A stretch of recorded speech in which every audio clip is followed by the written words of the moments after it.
नाराए तकबीर। हर लड़ाई के लिए कुर्बानी की जरूरत होती है।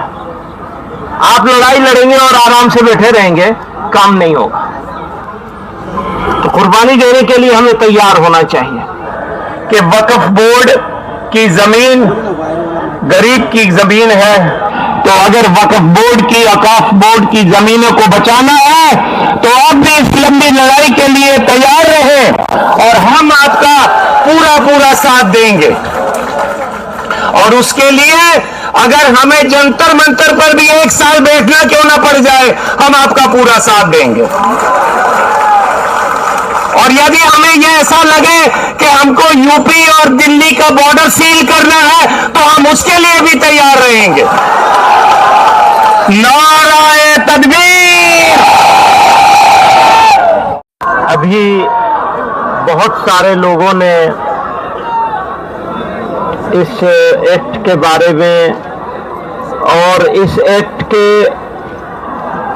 संविधान विरोधी दस्तूर मुखालिफ होने के बारे में तफसील से बात करी। तासुर ये दिया जा रहा है कि ये मुसलमानों का मामला है, हालांकि सच्चाई ये है कि ये मुसलमानों का मामला नहीं है। सिर्फ मुसलमानों का तो है ही है, लेकिन सिर्फ मुसलमानों का नहीं है, बल्कि ये मुल्क के दस्तूर का मामला है। इस मुल्क के दस्तूर साजों ने, मॉडर्न इंडिया के जो आर्किटेक्ट थे, उन्होंने जो खाका बनाया था इस मुल्क का, उसको ये लोग तोड़ देना चाहते हैं, तोड़ने की सिमत में चल रहे हैं। हमारे घरों में बिल्डोजर चल रहे हैं, मस्जिदों और मदरसों में बिल्डोजर चल रहे हैं, और अब ये वक्फ एक्ट के जरिए से भारत के दस्तूर पर, संविधान पर बिल्डोजर चलाया जा रहा है, चलाने की कोशिश हो रही है। तो मैं इसकी मुखालिफत तो हर हाल में करनी है, लेकिन आगे का लाहेमल क्या होगा, आगे कैसे किया जाएगा, इसको ये लड़ाई कैसे लड़ी जाएगी। तो जैसा कि सब लोगों ने कहा कि ये शुरुआत है, तो जब किसी चीज की शुरुआत इतनी खूबसूरत हो तो उसकी जवानी और उसका शबाब कितना खूबसूरत होगा। मुझे हमारे सिख समाज के जिम्मेदार, मैं उनको मुबारकबाद देना चाहता हूं, और यकीनन ये लड़ाई सब लोगों की है, और अगर इस लड़ाई को अकेले अकेले लड़ा जाएगा तो हो सकता है थोड़ी दिन के लिए वो जीत जाए। लेकिन एक बात का यकीन है, मैं अपने मुसलमानों से और फिक्रमंद सिटीजन से, भारत के जो लोग चिंता में है कि भारत जा कहाँ रहा है, बनाया क्या जा रहा है, ये जो मेजोरिटोरियन स्टेट बनाने की कोशिश हो रही है, इसका बेहतरीन जवाब है जो इन्होंने कहा है कि यह अक़लियतों की अक्सरियत का मुल्क है, और हमें नहीं जमा होना है, बल्कि हमें अपने साथ और भी सबको जमा करना है। एक बात यह है। दूसरी बात यह है, हर लड़ाई के लिए कुर्बानी की जरूरत होती है। आप लड़ाई लड़ेंगे और आराम से बैठे रहेंगे, काम नहीं होगा। और जो बात उन्होंने कही, इन्होंने कही कि बस इनफ, बहुत हो गया, तो कुर्बानी देने के लिए हमें तैयार होना चाहिए। मैं मेहमानों का वक्त नहीं लूंगा, मैं तो अंदर का आदमी हूं, मेहमान नहीं हूं। बहुत सारे मेहमान यहां मौजूद हैं, तो मैं एक शेर पे अपनी बात खत्म करना चाहता हूं। ये आगे का अज़्म है हमारा। थोड़ी तकलीफे रसन, कलीम आजिज मरहूम ने कहा था, थोड़ी तकलीफे रसन फिर थोड़ी सी तकलीफेदार। रसन कहते हैं जेल को, तो अब सिर्फ सड़क से काम नहीं चलेगा।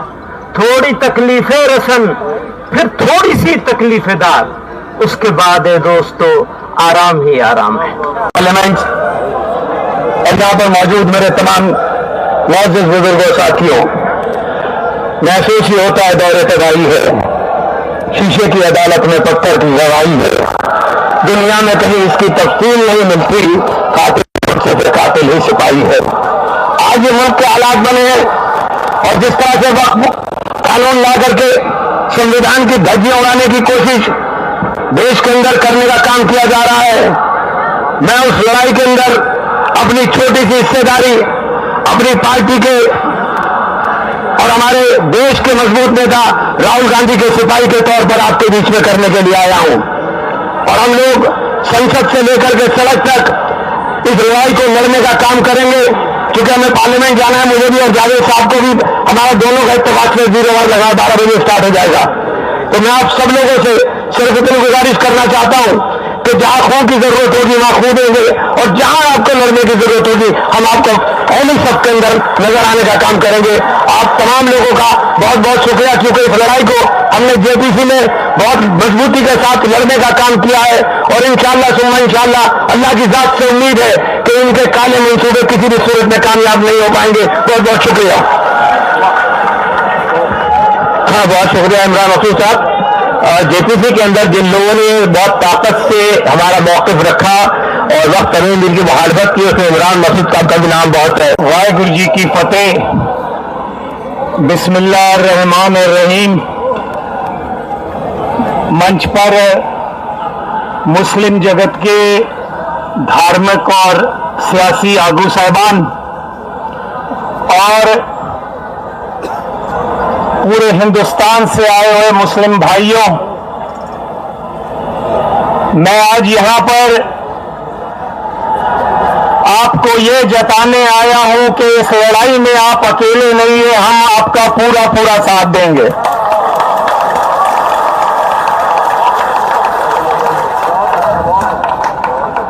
हिंदुस्तान की सरकार कोई भी हो, उसकी हमेशा ये कोशिश रही है कि मुसलमानों को, सिखों को, ईसाइयों को, सबको अक़लियतों के रूप में वो इकट्ठा कर अलग अलग करके तो अपनी लड़ाई जो लड़े। आज आपकी ताकत को देखते हुए एक और बड़े महाज की आज आप नींव रख रहे हैं कि हम अक़लियत नहीं है, हम मेजॉरिटी हैं। और ये तब मुमकिन हो सकता है जब हमारी लड़ाई आपकी हो और आपकी लड़ाई हमारी हो।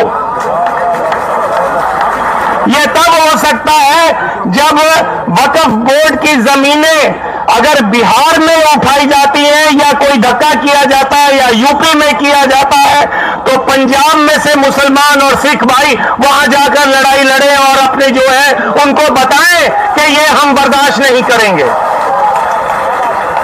और मैं आपको ये बताना चाहता हूं, ये फितरत में है। बिहार में पटना साहिब हमारी वो मुकद्दस जगह है जहां पर 10वें गुरु गोविंद सिंह जी ने जन्म लिया था, प्रकाश हुआ था उनका। वहां की जमीनें भी डिस्ट्रिक्ट जज के अधीन हैं।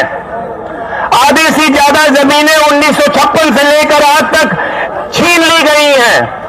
इसी तरह नांदेड़ में आधे से ज्यादा नांदेड़ शहर हमको निजाम हैदराबाद ने महाराजा रंजीत सिंह के काम से खुश होकर तखत हजूर साहब को वो जमीन दे दी। उस नांदेड़ शहर की आधा से ज्यादा जमीन जो है महाराष्ट्र की सरकार ने कब्जा किया हुआ है। पिछले 12 सालों से चुनाव नहीं होने दे रहे हैं और उनका पूरा मंसूबा है कि हमने जो है उस कमेटी के ऊपर अपनी जो है हुकूमत चलानी है। तो मेरा आपसे यही कहना है कि वक्फ बोर्ड की जमीन गरीब की जमीन है। वक्फ बोर्ड की जमीन धार्मिक बंदे की जमीन है जिसने दसवंध दिया, कहा भी चलो मेरे दादा दुनिया छोड़ गए हैं, उनकी याद में मैं थोड़ी सी जमीन देता हूं जहां पर कोई मदरसा खुल सके, जहां पर कोई अस्पताल बन सके। लेकिन सरकार को यह मंजूर नहीं है। सरकार आपका टेस्ट ले रही है। भाई नीचे करो थोड़ा सा यार, सबका आपको इस टेस्ट में पास होना है और इस लड़ाई को केवल दिल्ली तक सीमित नहीं करना है, पूरे हिंदुस्तान के एक एक सूबे में लेके जाना है और यकीनी बनाना है कि ये जो धक्का हम बर्दाश्त नहीं करेंगे। मेरी आपसे गुजारिश है डॉक्टर इलियास साहब से, बाकी सारे जो सज्जन यहाँ पर बैठे हैं उनसे भी इसको केवल एक दिन का धरना मत बनाओ। मैंने इनकी जो वीडियो टॉक सुनी है, इसमें इन्होंने कहा है कि जैसे किसान भाइयों ने 1 साल तक बॉर्डर पर लड़ाई लड़कर सरकार के घुटने लगा दिए थे।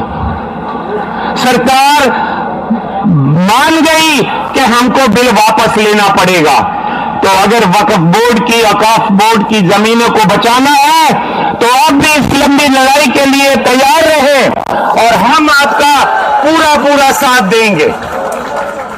और उसके लिए अगर हमें जंतर मंतर पर भी 1 साल बैठना क्यों ना पड़ जाए, हम आपका पूरा साथ देंगे।